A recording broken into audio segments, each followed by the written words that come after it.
सर्वांना नमस्कार. स्वागत आहे तुमचं आमच्या नवीन व्हिडिओमध्ये. आज 10/6/2025 वड सावित्री पौर्णिमा. आजच्या दिवशी महिला या वडाची पूजा करत असतात. आपल्या नवऱ्यांना दीर्घायुष्य मिळावं व 7 जन्मोजन्मी हाच नवरा मिळावा यासाठी त्या पूजा करतात. वन विभागाच्या सहकार्याने व महिलांच्या हातातून वडांच्या झाडाची लागवड व्हावी यासाठी आम्ही आता गावोगावी जाऊन वडांच्या झाडाची लागवड करणार आहे.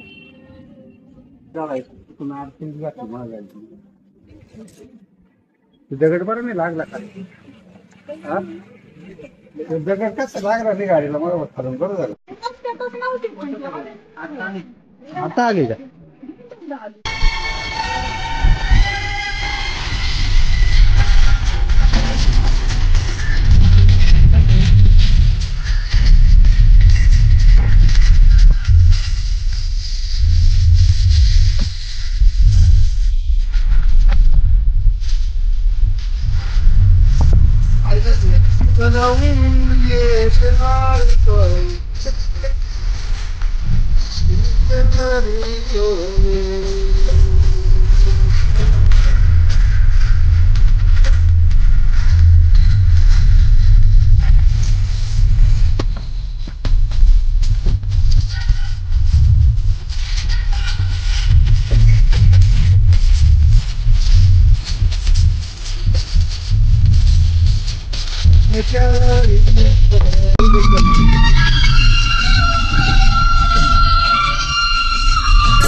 मला आम्ही आहे तर आंबा जागवायचा आहे तेवढा. नाही दुसरं कुठं असं नाही एखादा येडा कुरकुडी पाणी घाला.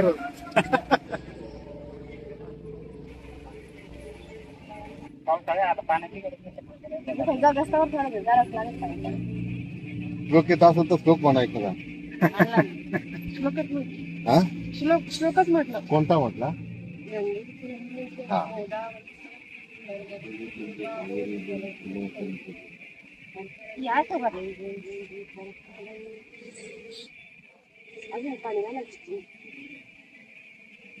तिथे झाली खरंच आज तुमच्याकडून बर का? लोकांसारखे हसाडायचे आता 350 आले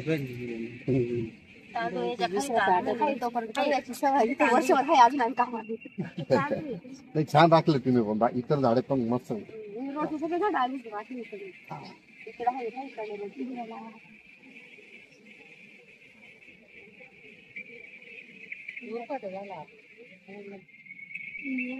आपण दोघे तिघींचे तोडलं तुम्ही असं तोडलं करा खाली.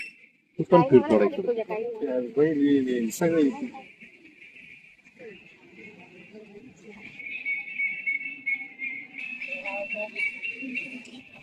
पूजा करायला या.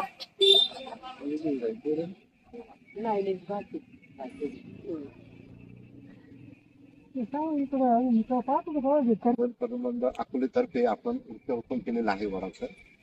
माझं भजनीने एवढं सांगणं आहे आपण जे झाडाला दोरा बांधतो त्याऐवजी तुम्ही फक्त दरवर्षी रोप जरी लागवड केलं वडाचं तर योग्य राहील. कारण की आपण दोरा बांधल्याने त्याला थोडं हे होतं, आपल्याला बांधून त्याला कसं होईल. तेच म्हणलं मी बांधू नका. नाही तर असे पूजा केली तरी चालेल. एक आपल्याला एक जनजागृती करायची आहे. नाही तर आपण पहिल्यापासून पाहतो नाही का दोरे बांधायचे, दोरे न बांधता पूजा केली तरी पूजा होते. आणि दरवर्षी तुम्ही आमच्याकडून झाडे घेऊन आपण लावत जावा दररोज वरचं झाड आणि जोपासले गेले पाहिजे झाडाच्या. बस एवढं सांगणं यावं त्यांनी. वडाचं जे झाड आहे 350 वर्ष जगतं आणि या झाडाची पूजा पूर्वी काळापासून चालू झालेली आहे. याला एक महत्व आहे. आपण त्याची तुळस अंगणामध्ये लावतो, तिला जसं देवाचं महत्व दिलेलं आहे. तुळस ही आपल्याला 24 घंटे ऑक्सिजन देते म्हणून ती घराजवळ लावली जाते, म्हणून तिला देवाचं महत्व आहे. वडाचं झाडाचं पण तसंच आहे. वडाचं झाड आहे आपल्याला वड, पिंपळ, लिंब आणि तुळस ह्या ज्या वनस्पती आपल्याला तुळसतात ऑक्सिजन देतात. त्याच्यामुळे ही पूर्ण मग तालुका घेतलाच आहे की वडा सावित्रीच्या पूर्ण वडाची पूजा केली जाते. वडाची इतकं जे औषध तेवढं आपल्याला राजांना देतो बाबा. काही का हा